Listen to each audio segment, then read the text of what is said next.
Hola, ¿qué tal? ¿Cómo están? Buenas noches. Los saluda el profesor Pablo Arias. Un saludo muy afectuoso, muy caluroso para todos los estudiantes del Colegio Privado Kramer en la ciudad de Huacho. No olvides, Kramer es Kramer. Nosotros continuamos por nuestro compromiso que tenemos con la educación, con el futuro de cada uno de ustedes. Mira, el capítulo que tenemos a continuación es un capítulo denominado La Reforma Protestante.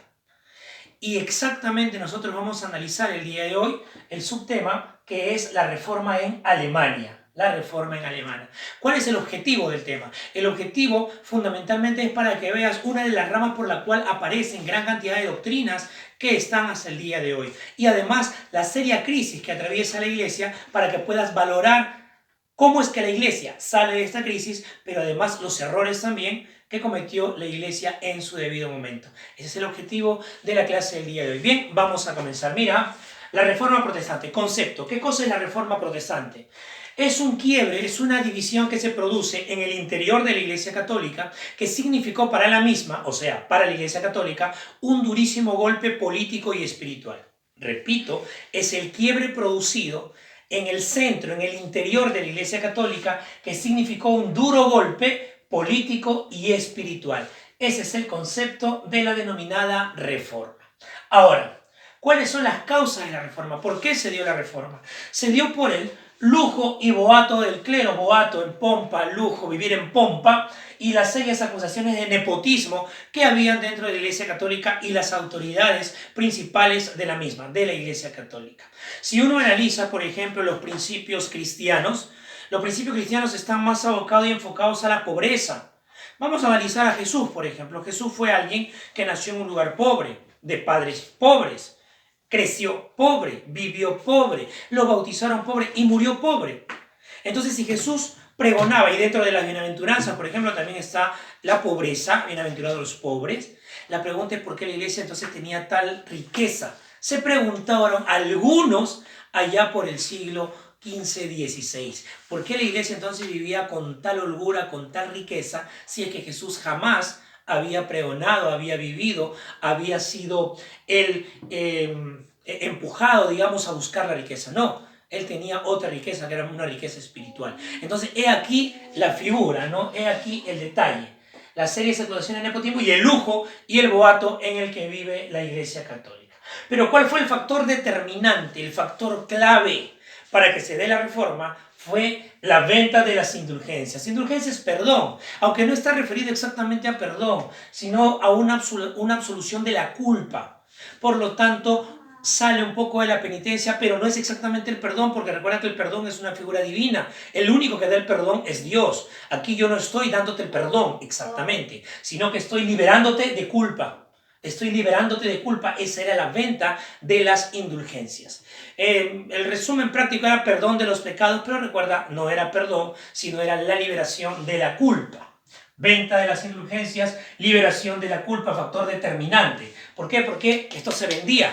O sea, alguien que quería que lo liberen de la culpa, que ya no tuviera culpa, que evite una penitencia, iba ahí, pagaba. Había una venta de indulgencia, una venta de este perdón, del perdón de la culpa. Esto lo hizo la Iglesia Católica, muchos curas católicos hicieron eso y esto fue censurado por un personaje que quiero que recuerdes, de nombre Martín, de apellido Lutero. El gran Lutero se da cuenta, y Lutero era un padre católico, o sea, Lutero no era cualquiera del frente, no, era católico, perteneciente a la orden religiosa de San Agustín, era agustino. Martín Lutero se da cuenta que esto no es correcto, que hay mucha riqueza en la iglesia, que hay acusaciones de nepotismo y además, clave, la venta de las indulgencias. Entonces, él va a promover un golpe a la iglesia, un quiebre a la iglesia, porque la iglesia no estuvo actuando bastante correcto, que digamos. Ahora, ¿cuál es la tesis? La tesis de la reforma en Alemania, de donde era Lutero, el personaje que acabo de mencionarte, la tesis de la reforma alemana era la salvación del alma por medio de la fe. La fe te va a hacer obrar bien te va a llevar a los cielos, tu alma se salvará. La salvación del alma por medio de la fe, indicaba la reforma alemana de Martín Lutero. Ahora, ¿cuáles son las características de esta reforma en Alemania? Esta característica, esta reforma en Alemania van a ser la base fundamental de todo el proceso reformador, porque el proceso reformador finalmente tuvo tres capitales, vamos a llamarlo así. 3 ciudades importantes, 3 países importantes. ¿Cuáles fueron? En Alemania, Martín Lutero. En Francia, Juan Calvino. En Inglaterra, Enrique VIII. Los dos bastante similares. Juan Calvino imita bastante a Lutero. Ya vamos a ver en una siguiente clase lo que es la Reforma francesa e inglesa. Quizás la inglesa es la de menos situación espiritual.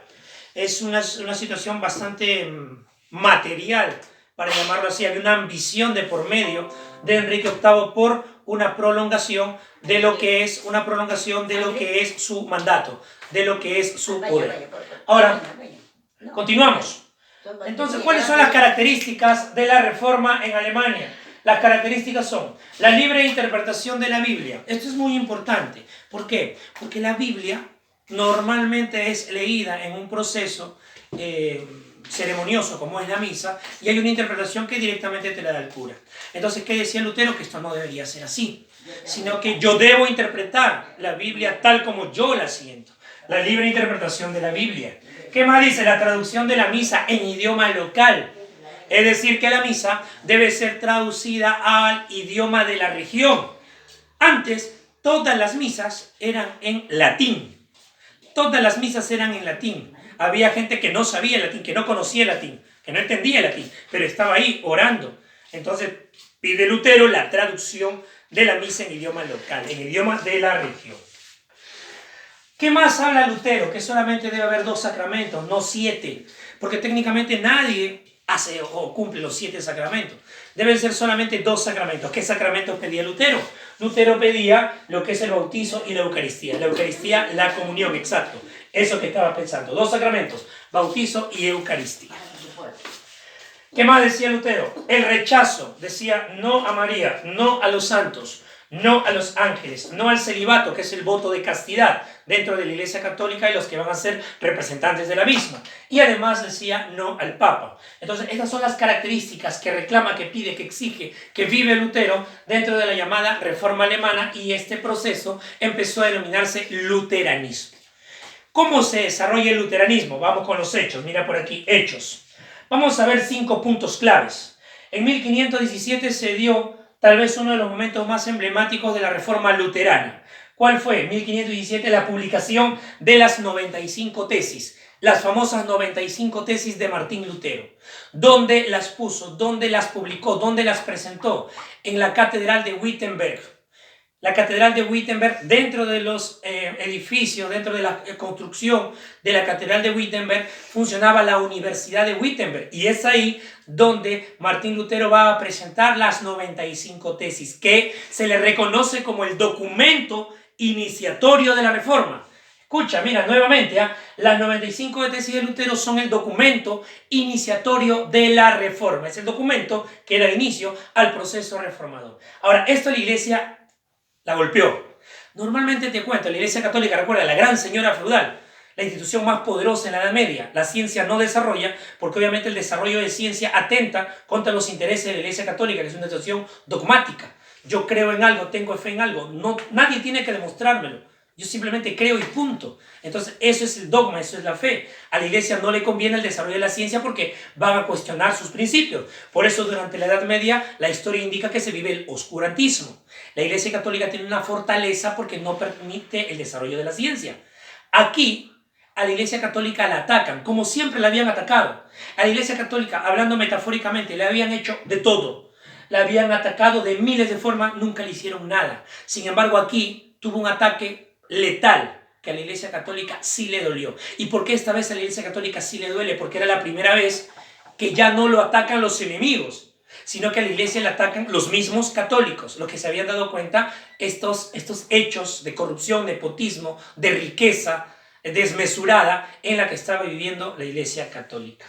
Es por eso que en 1521, por ese golpe que recibe con la publicación de las 95 tesis, los católicos, con la Dieta de Worms, deciden perseguir y atrapar a Lutero.